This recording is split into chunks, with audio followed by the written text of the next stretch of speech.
In this video, I wanted to talk about the current situation and the outlook if you are planning to retire or if retire is coming up soon for you and you live in the West.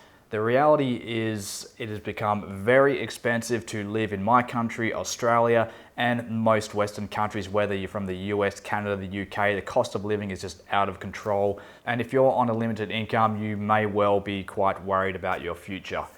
G'day everyone, my name's Aaron, I'm from offshore in Asia. We help people move, invest, do business out in Asia, including people who want to retire out here. Asia offers a fantastic alternative to people who want something a bit different, want an easier lifestyle, and just don't want to worry about money. So we're going to get into all of those things and how you can do it in this video.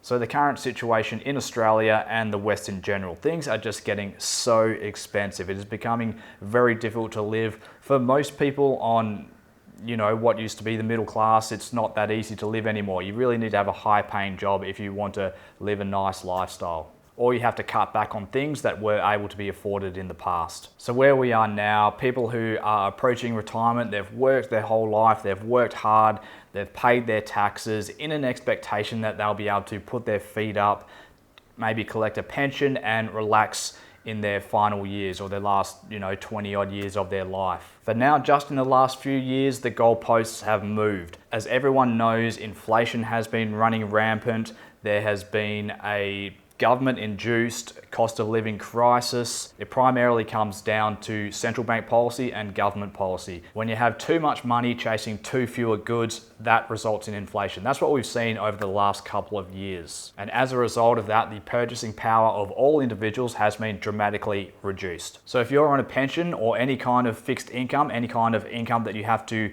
keep an eye on, you're now watching every cent. You're probably stressing a lot more about money than you used to. Your quality of life is probably diminished. You can definitely afford to do less now than you could do in the past. And I imagine that would be a pretty ordinary feeling for people who are in retirement or are approaching retirement. These are people who your biggest earning years are behind you and you're mostly living off what you have already earned in the past and what the government is paying you as a pension. So while you may have been feeling pretty comfortable about 5 years ago, you may not be quite as comfortable today. And that is the reality of the situation. Everyone has to deal with it. Now, what does the future hold? The future probably is trending worse, to be honest, in my view at least.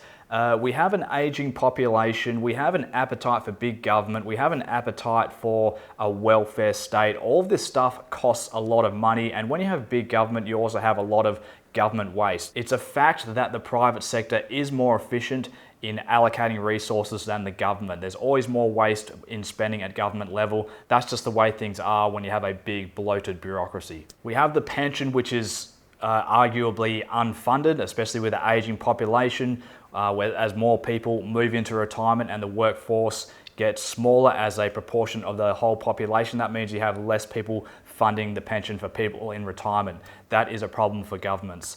Another issue that we have in Australia is the NDIS, and this is a disability funding scheme.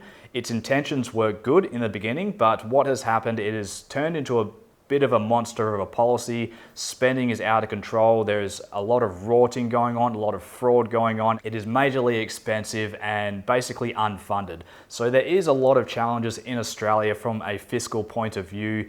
And a lot of these challenges, especially with the aging population, you can apply that to a lot of countries and Western countries in particular around the world. Things are not getting cheaper. Just because inflation, the rate of inflation is coming down, it doesn't mean we have disinflation. Prices aren't going back to where they were in 2019. Prices will go up, but they're not going up quite as fast as they were before. You still have to come up with the money to pay for this stuff. Taxation is going to have to go up if society is going to maintain the level of public spending and services that people have come to expect and demand. At the same time, on the flip side of that, government spending is probably going to have to go down, which means all of this, taxes going up, government spending coming down, it results in a diminished quality of life for all citizens. If you have assets, if you are well funded, that is a good thing, but look out, they're coming for you. There are discussions taking place, not so much in Australia, but certainly other countries around the world, other OECD countries, and all these countries read from the same playbook. They all go to the same meetings, they all go to the same parties. So there's talk now around the world of wealth taxes and inheritance taxes. And we've seen a bit of this in the UK. And there's also been news of a mass exodus of millionaires out of the UK, with them getting rid of their non-dom system and making other changes to their tax policy. So this stuff is getting talked about. And the way these things work is you start seeing a few articles popping up in the media here and there. This is happening already. Should we have an inheritance tax? Should we have a wealth tax? And this isn't just reporters writing about stuff because they're suggesting stuff. These people are politically aligned. They are linked to lobby groups that lobby the government. This stuff, it gets put out into the public sphere in order to soften the public up a little bit, to get people thinking about these new ideas, to get people more used to hearing about them, and so that if it is introduced down the track, it's something that people are sort of already used to hearing about. That's generally how it works. If the government just came out and said, okay, we're doing a wealth tax, we're doing an inheritance tax, and there'd never been any mention in the media, no leaks to the media, no reports about it, it would be very hard for the public to put up with that. A lot of people just wouldn't put up with it. But if the narrative has been created and been put out in articles, put to the people for a couple of years, people are starting to get softened up. Certain sides of politics are warming to the idea, that sort of thing. It becomes a lot easier to make these kinds of policy changes if you have a government in place that is wanting to do that. So even if these kinds of taxes like inheritance tax and wealth tax may not be a thing in your country, the fact that some of this stuff is happening and definitely being talked about in some countries and in global forums and so forth means that down the track there's no guarantees no matter where you live. So that's all of the bad news. The good news is that there is another option, there is an alternative, and it's basically leaving your country, going somewhere else. So, if you're in the States, you might be looking at South America. Some people may be looking at Africa. Maybe that's a bit too adventurous for most people. Eastern Europe, and of course, Asia is very popular as well. That's where we base our business. You can have a much higher quality of life out here. There's no denying that. Your expenses my personal expenses are about a quarter to a third of what I would spend in Australia. But at the same time, I can have a much nicer condo here. I can do a lot more things, and I just do not have to worry about money here like I may have to sort of watch my dollars a little bit more if I was back in Australia. The fact that you do not have to worry about and stress about money means that you can go out, have a meal with your mates down at the pub. You can go out and have a beer. You don't have to ration your pension and think, oh, okay, I can only go out once this week or once a fortnight. That's all I can afford. You can probably afford to go out every night if that's what you want to do. You can certainly go out and afford to eat out every night. It's very, very cheap to eat out here at restaurants. Street food is even cheaper. So you can just do all these things without having to worry. You do not want to worry when you're in your retirement. You're supposed to be relaxing and enjoying life. It's become very hard to do that in Australia, the US, Canada, so on. In Asia, you can very much still do that. That's why I think for so many people, it is just, why wouldn't you do it? Your life is better here. A lot of people are coming to places like Thailand, the Philippines, Cambodia. All of these countries have very vibrant expat scenes. You've also got plenty going on in Indonesia, Vietnam, all around the region. There's many options for people depending on what they're looking for out of their lifestyle. The beauty is with many countries, you can also take your pension with you if you do it right. So that means, your pension might not be worth so much back in Australia or in the US or in the UK, but you bring that pension with you, you live out here in Thailand, the Philippines, wherever, your expenses are dramatically reduced and you can live a very high standard of life here on the money that you have available to you. If you do have income producing assets, even better. The bottom line is your money goes further here, your quality of life is often a lot higher, but one of the biggest things is that level of stress will just be gone. You won't have to worry about this stuff. You can live out the last 20 years of your life in a very nice environment.